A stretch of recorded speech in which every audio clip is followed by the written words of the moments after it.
Last time bumili tayo ng aircon, kaya ngayong araw samahan nyo kami ikabit ito.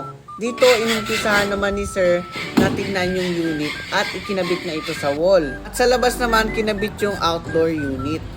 Pagkatapos samahan nyo naman kami bumili ng spotlight para mas maging maliwanag ang tindahan natin at mas makita nyo kung gaano kaganda yung product namin.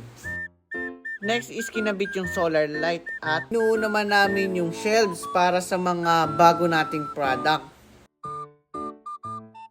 At dito hinigpitan naman ni Daddy yung mga screw para mas maging matibay ito. Meron tayong mga bagong stock na jersey.